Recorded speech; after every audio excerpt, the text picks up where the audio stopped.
Hello, everybody. This is probably going to be the shortest world-class review of the bunch, at least so far. Maybe permanently, because there's not that many months left. But that's because there's a bunch of music videos, which there's not a lot to cover in a music video, and a bunch of promos this week. January 23rd, 1988. Missing Link music video to Bang Your Head. Then we move on to a Skandar Akbar promo. Akbar's been gone for a while. I think he's here as a result of the closure of the UWF several months before. Akbar basically going after Percy Pringle, says he wants to eradicate Pringle. He calls Adolf Hitler a great leader, which obviously you could not do in 2020, but you could do it here. Then we move to a Gary Hart promo. Gary Hart putting over the prestige of the World Class Championship. He, calls the other champions paper champions. He says Al Perez is his Latin star. Took him 20 years to get a world champion, and he's not backing down now.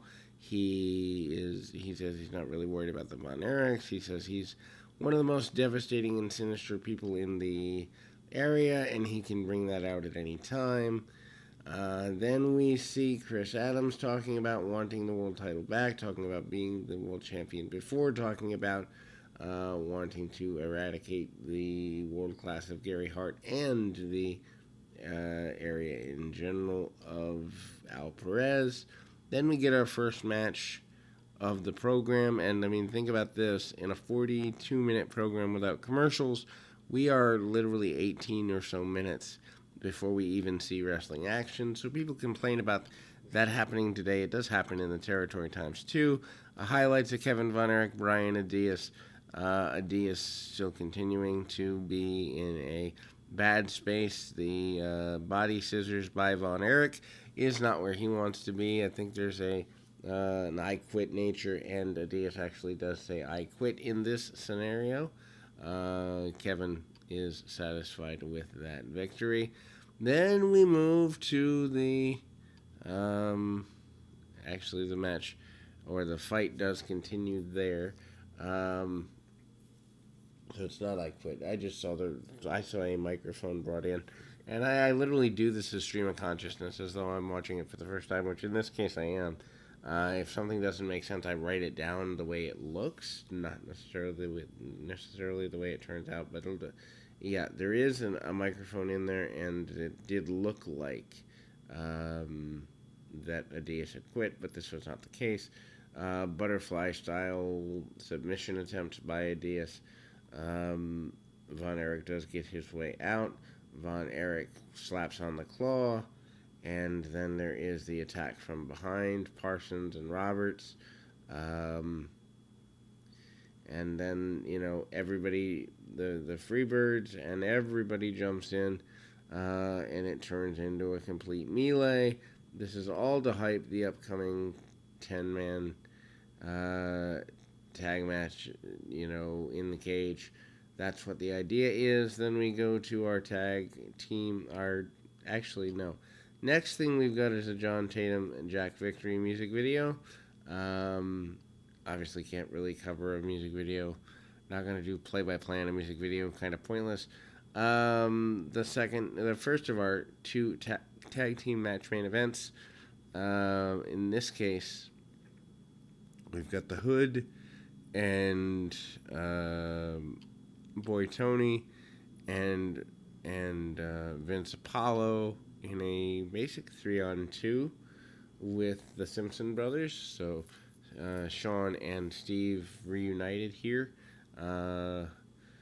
Hood starts off. The elder Simpson gains control early. Obviously, we haven't seen him in a while. He gets a go behind. That's kind of a big thing. Apollo comes in. I don't know why this is set up as a 3-on-2 match. The announcers do.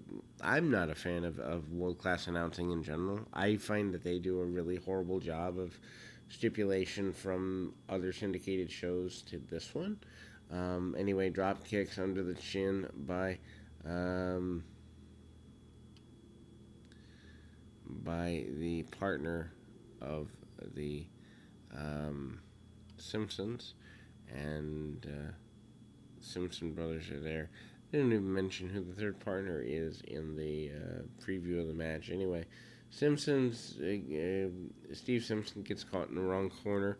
Boy Tony fights out of it, manages to, you know, get a few offensive maneuvers before getting placed back in a headlock.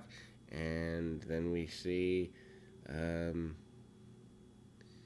know, the kind of the go around, and the Hood manages to get some advantage back over. Big body slam and brawling shots by the Hood. Then we see Simpson, the elder Simpson, back in with Boy Tony. Boy Tony gets an advantage for a minute. They do a momentary double down. And when I say momentary, I'm talking a couple seconds. Tag off to the younger Sean Simpson. Simpson in the ring and gets a victory for his team with a cross body. 1, 2, 3. Then we go to Tatum and Victory versus the Missing Link and Solomon Grundy. Again, I'm not a fan of Grundy. I don't get the character. I also don't get why you would employ a guy that's just kind of there like that. Interesting that he would team up with the Missing Link. Grundy charges across the ring, goes right for Tatum. Victory has to come in to save his partner. The entire match is given about 5 minutes, so it's not like you've got a major match here. Grundy manages to go out, find a chair. Referee takes the chair away, but not before, you know, things break down. I've always been kind of incredulous when baby faces want to use weapons. It's just not my thing. But at least not in matches where there isn't a major feud, and I can't classify this as a major feud type match. Anyway, Grundy, you know, uses very basic power type maneuvers. The heels cut the ring off and try to get Grundy off his feet. That does not go quite the way they plan. That is the basic story of the match, with the heels taking several minutes trying to get Grundy off his feet. They finally do succeed. Jack Victory in the ring, and Grundy fights back to his feet a little bit. Actually takes the mistake is that he brings Grundy back to his feet. Grundy with a clothesline out of the corner.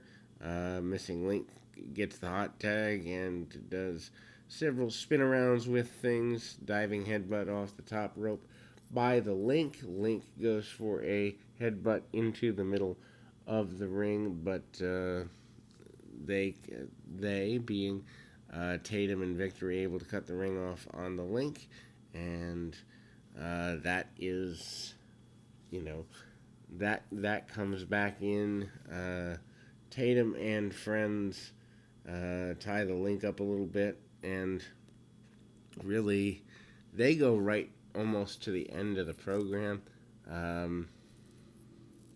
and the Link gets his advantage back a little bit, but they actually close the program without a finish, oddly enough. And so that's an interesting way to close the program. Don't know who booked that, but it's kind of ugly looking. Anyway, till next week, we will be back in 2 Shakes of a Lamb's Tail.